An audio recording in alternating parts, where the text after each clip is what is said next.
That is enough said. Happy Monday, Heat Nation. Ernest here, back with another Miami Heat Talk video. Hope you guys had a great weekend. Don't forget to show support, like, share, subscribe as we push for 6,000 subscribers. And together, guys, let's go on another Miami Heat Talk adventure. Now, look, I know Heat fans are sad today. The Miami Heat blew it last night against the Cleveland Cavaliers. They got blown out 121-100.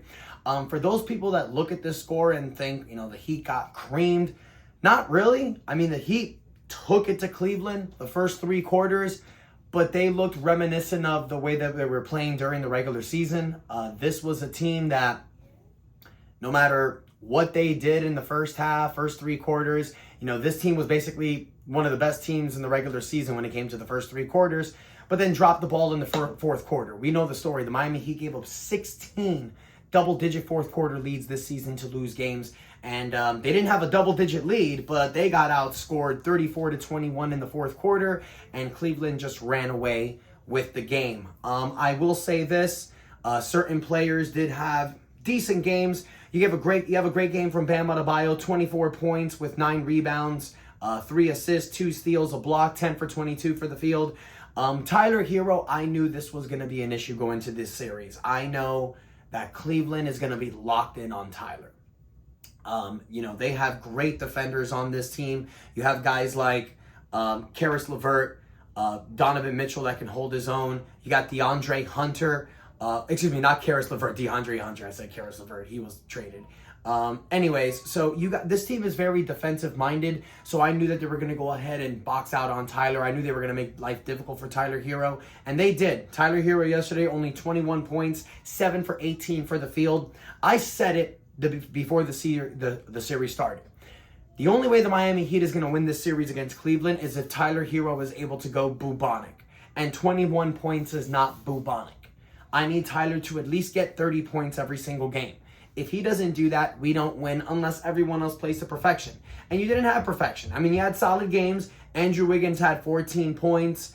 You get 8 points from Duncan Robinson off the bench. You get 18 points from Davion Mitchell. Davion Mitchell is becoming fastly my favorite player on this team, because not only what he does defensively, but because he gives you every asset of the game. 18 points and 9 assists coming off the bench. 8 for 12 for the field.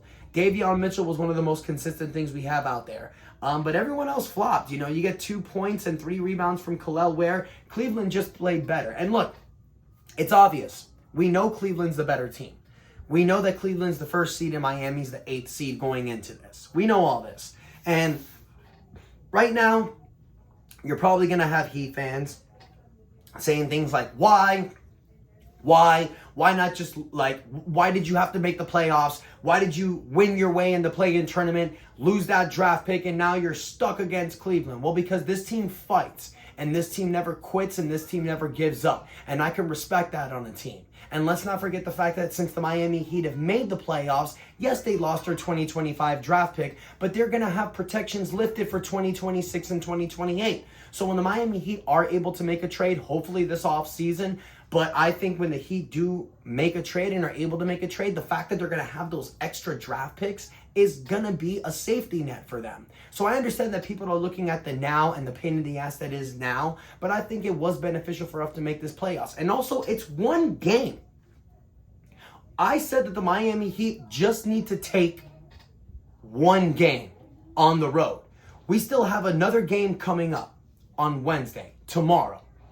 If the Miami Heat can steal a win in Cleveland, the momentum comes back to us. But look at what happened last year against Boston. The Heat won game 2, and then Boston just won 3 straight. So what I'm looking for in this playoff series is not to complain, it's not to whine, it's not to groan about the past. We can't change that.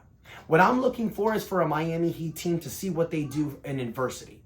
When you get punched in the mouth in game 1 like this, how do you respond? I want to see Coach Spo have a different system. I want to see Coach Spo be able to run an offense where Tyler Herro is going to be more free. Change lineups, play things around. Give Jaime Jaquez a shot. I mean, I'm looking at the rotation.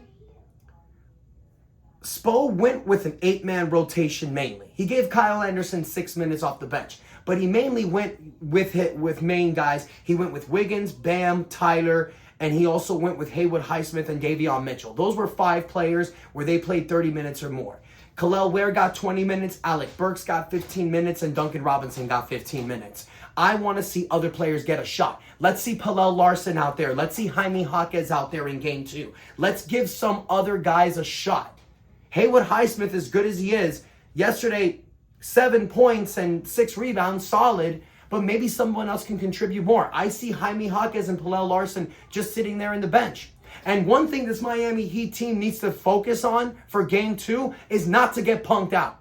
How the hell are you going to have Donovan Mitchell run up to Duncan Robinson, shove him out the way, and not one player steps up to Donovan Mitchell to support his teammate? One thing I will say, as god-awful as Terry Rozier is, when Tyler Hero got knocked down on the ground by Amen Thompson earlier this season, the first person that checked Amen Thompson was Terry Rozier. Because Terry Rozier got a little bit of dog in him. And that's one thing this Miami Heat team is missing. We need a player that's a dog. We need a PJ Tucker, Bobby Portis, Udonis Haslem type of player. We don't have it in this team. Bam Adebayo is the captain, but you don't see Bam Adebayo doing something like that. You don't see a player doing something like that. Guys, momentum is a big thing in a playoff series. And when a player punks you, you need support. You need to come back at them. The fact that no Heat players did nothing worried me. But the series isn't over. If this Heat team can change things, steal game 2, now you got 2 games in Miami. Look, what did we say before this playoff series started?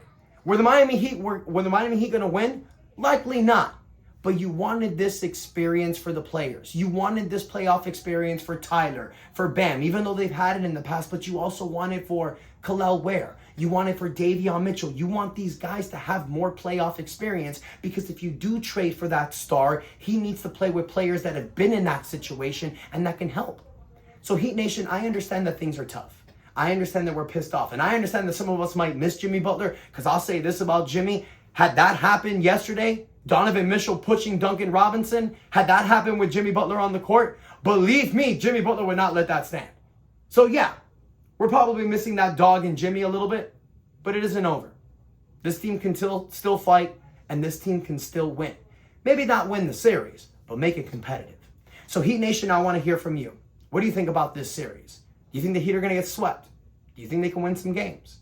Do you still think they can shock the world? Let me know in the comments. Don't forget to like, share, subscribe. We're pushing to 6,000 subscribers. Thank you guys so much for the support. And until next time, your boy Ernest out.